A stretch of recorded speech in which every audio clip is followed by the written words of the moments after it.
Gospel of Luke, chapter 23. We'll be reading verses 1 through 25. Then the whole company of them arose and brought him before Pilate. And they began to accuse him, saying, We found this man misleading our nation and forbidding us to give tribute to Caesar, and saying that he himself is Christ, a king. And Pilate asked him, Are you the king of the Jews? And he answered him, You have said so. Then Pilate said to the chief priests and the crowds, I find no guilt in this man. But they were urgent, saying, He stirs up the people, teaching throughout all Judea, from Galilee even to this place. When Pilate heard this, he asked whether the man was a Galilean. And when he learned that he belonged to Herod's jurisdiction, he sent him over to Herod, who was himself in Jerusalem at the time. When Herod saw Jesus, he was very glad, for he long desired to see him, because he had heard about him, and he was hoping to see some sign done by him. So he questioned him at some length, but he made no answer. The chief priests and scribes stood by, vehemently accusing him. And Herod, with his soldiers, treated him with contempt and mocked him. Then, arraying him in splendid clothing, sent him back to Pilate. And Herod and Pilate became friends with each other that very day, for before this they had been at enmity with each other. Pilate then called together the chief priests and the rulers and the people, and said to them, You brought me this man as one who was misleading the people, and after examining him before you, behold, I did not find this man guilty of any of your charges against him. Neither did Herod, for he sent him back to us. Look, nothing deserving death has been done by him. I will therefore punish and release him. Now he was obliged to release one man to them at the festival. But they cried out together, Away with this man, and release to us Barabbas, a man who had been thrown into prison for an insurrection started in the city and for murder. Pilate addressed them once more, desiring to release Jesus, but they kept shouting, Crucify! Crucify him! A third time he said to them, Why? What evil has he done? I have found in him no guilt deserving death. I will therefore punish and release him. But they were urgent, demanding with loud cries that he should be crucified, and their voices prevailed. So Pilate decided that their demand should be granted.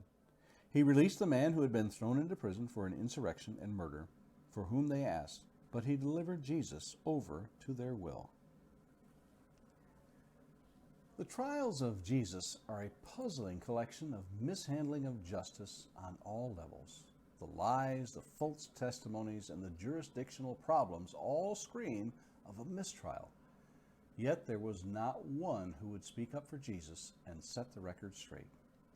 All of the friends, all those healed, all those who were forgiven, all those who were enlightened by this most extraordinary of men would not utter a peep to save the King of Kings.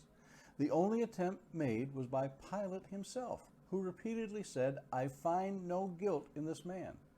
In all, Jesus suffered 6 trials, 3 at the hands of Jewish leaders, 3 before Roman officials, 2 before Pilate, 1 before Herod.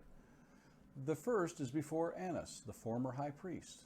We find in John 18:12-13. So the Roman cohort and the commander and the officers of the Jews arrest Jesus and bound him and led him to Annas first, for he was the father-in-law of Caiaphas, who was high priest that year. The second was before Caiaphas, the current high priest, as we find in Matthew 26:57.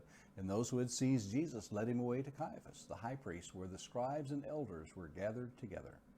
The third is before the Sanhedrin. In Luke 22:66 we find, And when it was day, the council of elders and the people assembled, both chief priests and scribes, and they led him away to their council chamber. The fourth is before Pilate. In John 18:28 we find, They led Jesus, therefore, from Caiaphas in the praetorium, and it was early, and they themselves did not enter into the praetorium, in order that they might not be defiled, but might eat the Passover. The fifth was before Herod, but when Pilate heard it, he asked whether the man was a Galilean. And when he learned that he belonged to Herod's jurisdiction, he sent him to Herod, who himself was in Jerusalem at the time. Luke 23:6-7. The sixth and final trial was back before Pilate. We find in Luke 23:11. And Herod and his soldiers, after treating him with contempt and mocking him, dressed him in a gorgeous robe and sent him back to Pilate. Our question of the day: have you ever considered the trial in light of Isaiah 53? And a thought to meditate on this day: The psalmist declares, upon considering all the wonders of God's creation, why he takes such care for us, even more so when we consider the actions of man towards his only Son. And those are our thoughts for today, May 3rd.